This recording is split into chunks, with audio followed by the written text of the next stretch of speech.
Accountancy classes में आप सभी का बहुत बहुत स्वागत है। आज का टॉपिक आपके लिए बहुत ही इम्पोर्टेंट है और इंटरेस्टिंग भी है। अभी आप हमसे पढ़ रहे हैं चैप्टर बैंक रिकॉन्सिलिएशन स्टेटमेंट। बच्चे इसे प्यार से BRS भी बोलते हैं।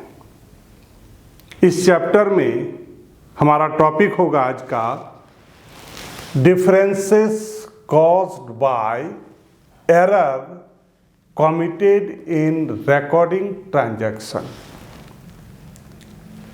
दो तरह का कॉजेज होता है, एक टाइम गैप का होता है और दूसरा एरर का। पिछले वीडियो में आपने टाइम गैप के बारे में पढ़ा कि टाइम गैप के चलते कैशबुक और पासबुक के बैलेंसेस में क्या डिफरेंस आता है।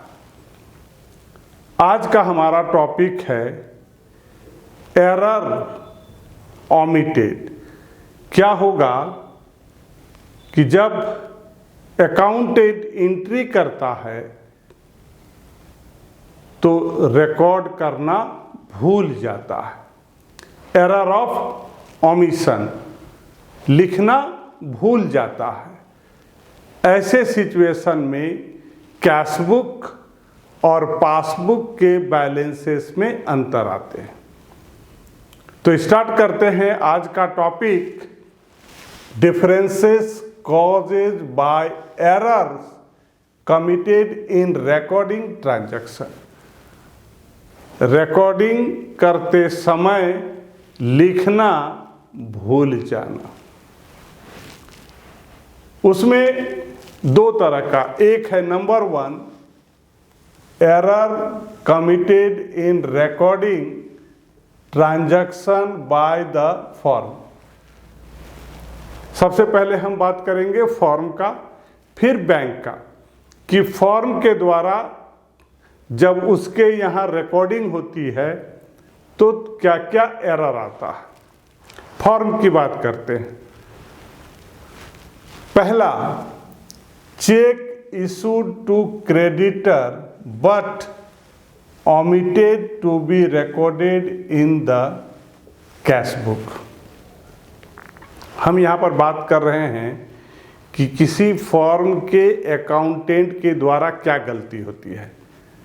क्रेडिटर को चेक इशू किया गया, क्रेडिटर को चेक इशू किया गया, बट जो चेक इशू किया गया उसका रिकॉर्डिंग कैश बुक में नहीं हुआ। Cheque issue to creditor, creditor को चेक हम दे दिए, but omitted to be recorded in the cash book, लेकिन उसकी एंट्री कैश बुक में नहीं हुई। तो इससे क्या हो जाएगा, पासबुक का जो बैलेंस है और कैशबुक का बैलेंस, ये दोनों में क्या हो जाएगा, डिफरेंस हो जाएगा। Second, cheque deposit into bank. हमने क्या किया, चेक बैंक में जमा कर दिया, but omitted to be recorded in the cash book. Cheque हमने बैंक में जमा कर दिया, पासबुक के अनुसार बैंक का बैलेंस बढ़ जाएगा। जब हम चेक जमा करेंगे तो पासबुक के अनुसार बैंक का बैलेंस क्या हो जाएगा, बढ़ जाएगा। और फर्म का जो अकाउंटेंट का काम क्या है, कोई भी एक्टिविटी बैंक के द्वारा अगर आप करते हो तो उसकी एंट्री कैश बुक में होनी चाहिए। अभी चेक तो बैंक में जमा हो गया, लेकिन कैश बुक में इसकी एंट्री नहीं हुई कि चेक बैंक में जमा किया गया। इससे क्या होगा, कैश बुक के बैलेंस में कोई चेंज नहीं आएगा। और अगर हम पासबुक के बैलेंस की बात करेंगे तो वहाँ पर बैलेंस क्या हो जाएगा, इंक्रीज हो जाएगा। इससे भी कैश बुक और पासबुक के बैलेंस में अंतर आ जाता है, डिफरेंस हो जाता है। एरर इन टोटलिंग और balancing the bank column of the cash book. जब हम कैश बुक में जो बैंक कॉलम होता है उसको जब टोटलिंग करते हैं तो उसमें कभी ज़्यादा हो जाता है, कभी कम हो जाता है।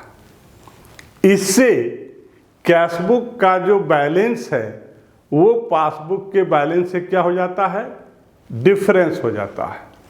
तो ये था error committed by the form. अब हम बात करेंगे error committed in recording transaction by the bank. अब बैंक के द्वारा क्या होता है, बैंक के द्वारा क्या होता है, तो बैंक के द्वारा भी सेम है कि वहाँ पर क्या होता है बैंक के द्वारा कि बैंक जब भी कोई ट्रांजैक्शन करता है और अगर मान लीजिए रिकॉर्ड करना भूल जाए तो वहाँ पर भी क्या हो जाएगा, जो पासबुक का बैलेंस है कैश बुक के बैलेंस से क्या हो जाएगा, डिफरेंस हो जाएगा। अब हम लोग बात करेंगे कि बैंक रिकॉन्सिलिएशन स्टेटमेंट जब हम बनाते हैं तो उसका शुरुआत कैसे होता है। तो उसका शुरुआत 4 तरह से होता है। पहला, debit balance as per cash book. Bank reconciliation statement जब हम बनाते हैं तो इसका स्टार्टिंग 4 तरह से होता है। हम बात कर रहे हैं पहला का, debit balance as per cash book. क्या मतलब है, it indicate that the trader has so much balance of the deposit at bank. ये जो लाइन लिखा हुआ है debit balance as per cash book, इसका मतलब ये हो गया कि ट्रेडर के द्वारा उसके बैंक में बहुत सारा पैसा क्या है, डिपॉजिट है। It indicate that trader has so much balances of deposit at bank. Debit balance as per cash book का मतलब है कि ट्रेडर के द्वारा बहुत सारा पैसा उसका बैंक में क्या है, जमा है। नंबर 2,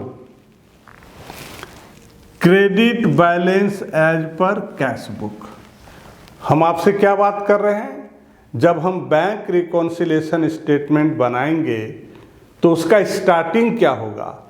तो स्टार्टिंग में मैंने नंबर 1 बताया, अब नंबर 2 बता रहे हैं, credit balance as per cash book. ये क्या होता है, it indicate that the amount which has been withdrawn in excess of the deposit. Credit balance as per cash book का मतलब हो गया कि जो ट्रेडर के द्वारा डिपॉजिट है उससे अधिक अमाउंट बैंक से विथड्रॉ कर लिया गया, उसको हम लोग बोलते हैं credit balance as per cash book. Number 3, credit balance as per passbook. तीसरा, बैंक रिकॉन्सिलिएशन स्टेटमेंट स्टार्ट करने का तीसरा है credit balance as per cash book. It indicate that the trader has so much balance of the deposit at bank. अगर credit balance as per passbook लिखा हुआ है, इसका मतलब है कि ट्रेडर के द्वारा बैंक में बहुत सारा पैसा जमा किया हुआ है। Number 4, debit balance as per passbook. हम आपको बता रहे हैं जब आप बैंक रिकॉन्सिलिएशन स्टेटमेंट बनाएंगे तो आपका स्टार्टिंग 4 चीज़ से होगा। पहला, debit balance as per cash book, या credit balance as per cash book, या credit balance as per cash book, या debit balance as per passbook. Debit balance as per cash book, credit balance as per cash book. एक debit एक credit cash book, और दूसरा credit balance as per passbook या debit balance as per passbook. So number 4 debit balance as per passbook. इसका क्या मतलब हुआ? It indicate the amount which has been withdrawn in excess of deposit. Bank से excess amount excess amount withdraw कर लिया गया है, जितना बैंक में डिपॉजिट नहीं है। ये हो गया नंबर 4। अब हम आपको बताएंगे कि बैंक रिकॉन्सिलिएशन स्टेटमेंट कैसे आप बनाएंगे। उसका ये फॉर्मेट है। 3 कॉलम इसमें होता है, एक पार्टिकुलर, प्लस आइटम और तीसरा minus item. Bank reconciliation statement जब आप बनाते हो तो उसमें 3 कॉलम होते हैं। पहला कॉलम का नाम क्या है? पार्टिकुलर, दूसरा प्लस आइटम और तीसरा माइनस आइटम। इसके टॉप में हम लिखते हैं bank reconciliation statement as on 31 March, और यहाँ पर जो ईयर रहेगा वो ईयर को हम लोग मेंशन करेंगे। ये जो इसका स्टार्टिंग होता है वो ये 4 चीज हो सकता है। पहला, debit balance as per cash book. अगर बैंक रिकॉन्सिलिएशन स्टेटमेंट आप बनाते हो और शुरुआत 4 चीज से होता है। एग्जाम्पल के तौर पर हमने लिया है debit balance as per cash book. अगर debit balance as per cash book है, इसका मतलब क्या हो गया? इसका जो अमाउंट है, एक एग्जाम्पल लेते हैं हम, 40,000। Debit balance as per cash book का मतलब है कि आपका बैंक में डिपॉजिट है। Debit balance as per cash book का क्या मतलब है? आपका बैंक में डिपॉजिट है। तो जब आपको लगेगा कि बैंक में डिपॉजिट है तो आप कहाँ लिखेंगे? प्लस आइटम में लिखेंगे। अगर मान लीजिए ये डेबिट ना रह करके क्या रहता? Credit balance as per cash book, तो इसका मतलब हो गया कि यहाँ पर ट्रेडर के द्वारा एक्सेस अमाउंट विथड्रॉ कर लिया गया है बैंक से। मतलब जितना डिपॉजिट नहीं है उससे ज़्यादा पैसा बैंक से विथड्रॉ कर ले। ऐसे सिचुएशन में हम ये जो भी अमाउंट है उसको हम यहाँ नहीं, जितना विथड्रॉ कर लिया गया है हम उसको लिखेंगे। तो जब credit balance as per cash book होगा तो अमाउंट कहाँ लिखेंगे? माइनस में। और जब debit balance as per cash book होगा तो कहाँ लिखेंगे? प्लस में। ये हमने बात कही कैश बुक की। अब हम पासबुक की बात करते हैं। Credit balance as per passbook अगर लिखा हुआ हो, क्रेडिट बैलेंस एज पर अगर पासबुक लिखा है, इसका मतलब हमने आपको समझाया है कि ट्रेडर का पैसा बैंक में डिपॉजिट है। तो जब आपको लगेगा कि पैसा बैंक में डिपॉजिट है, चाहे वो कैश बुक हो या पासबुक हो, आपको लगना चाहिए ट्रेडर के अनुसार क्या है? बैंक में पैसा डिपॉजिट है। कब कब बैंक में पैसा deposit? Debit balance as per cash book या credit balance as per passbook. तो जब आपको लगेगा कि बैंक में डिपॉजिट है तो अमाउंट को कहाँ लिखना है? प्लस आइटम में लिखना है। अमाउंट को कहाँ लिखना है? प्लस आइटम में लिखना है। याद रखिएगा, अगर ये क्रेडिट ना हो करके क्या होता? डेबिट होता, debit balance as per passbook. तो इसका मतलब ही है कि एक्सेस अमाउंट विथड्रॉ कर लिया गया है जितना आपका डिपॉजिट बैंक में नहीं है। दैट मीन्स आपका बैंक में पैसा है नहीं, आपने बैंक से जितना डिपॉजिट है उससे ज़्यादा विथड्रॉ कर लिया है। तो ऐसे सिचुएशन में आप अमाउंट कहाँ लिखेंगे? माइनस में। तो बच्चों को ये याद रखना है, कैशबुक का डेबिट, पासबुक का क्रेडिट। इसमें क्या होता है? बैंक में डिपॉजिट रहता है। कैशबुक का क्रेडिट और पासबुक का डेबिट, इसमें एक्सेस अमाउंट बैंक से विथड्रॉ कर लिया जाता है जितना कि बैंक में डिपॉजिट नहीं है। ये पहला चीज आपने सीखा। अब हम आपको दूसरी बात बताते हैं।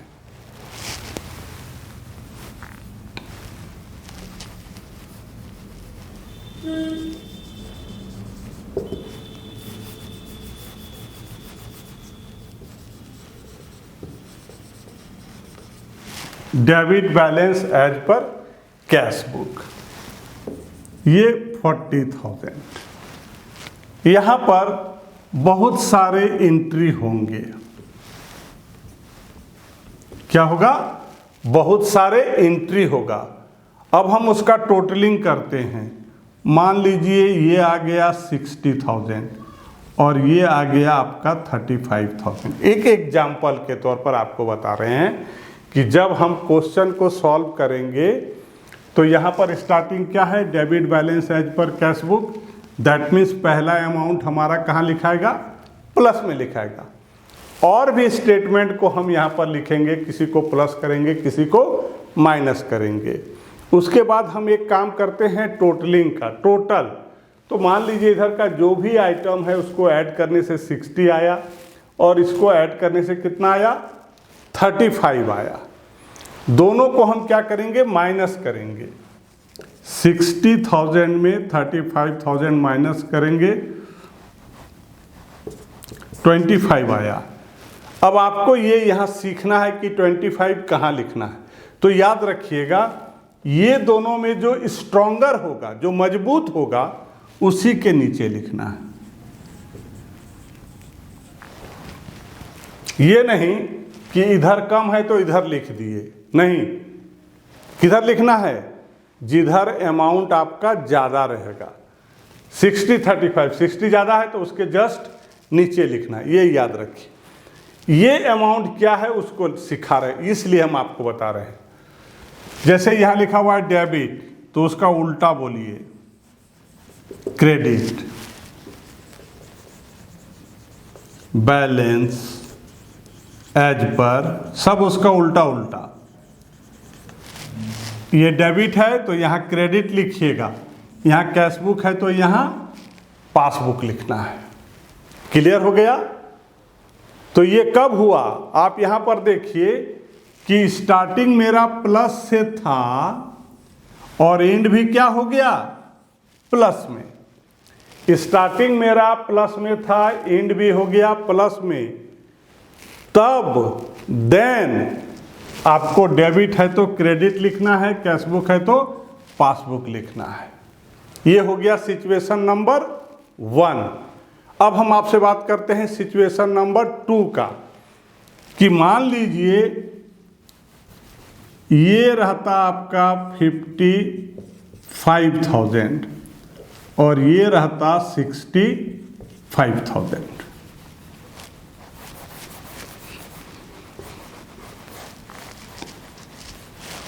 सिचुएशन नंबर 2 की बात कर रहे हैं। 2 ही सिचुएशन होता है, तीसरा नहीं। एक आपने क्या देखा? प्लस से शुरू हुआ, प्लस में समाप्त हो गया। क्या लिखना है मैंने आपको बताया। सिचुएशन नंबर 2, अभी आप यहां पर क्या देख रहे हैं? ये 65, ये 55, माइनस करेंगे तो कितना आएगा? 10 आएगा। लेकिन लिखना कहाँ है? दोनों में जो स्ट्रॉन्गर है उसके नीचे। तो 65 के नीचे हम क्या लिख दिए? 10,000। दोनों का डिफरेंस को कहाँ लिखना है? ध्यान रखिए, जो दोनों में से स्ट्रॉन्गर होगा उसके जस्ट नीचे लिखना है। लिख दिए। अब यहाँ पर दिमाग लगाइए कि शुरुआत हुआ था प्लस में और फाइनल कहाँ है, माइनस में। दोनों केस अलग है। केस नंबर 1 में आपने क्या सीखा, प्लस से शुरू हुआ, प्लस में एंड हुआ। सिचुएशन नंबर 2, प्लस से शुरू हुआ और इसका एंडिंग किस में हुआ, माइनस कॉलम में। तो ऐसे सिचुएशन में आपको क्या करना है, अगर यहाँ डेबिट है तो यहाँ भी डेबिट लिखना है। अगर प्लस से शुरुआत था प्लस में होता, प्लस से शुरुआत प्लस में होगा, डेबिट है तो क्रेडिट होगा।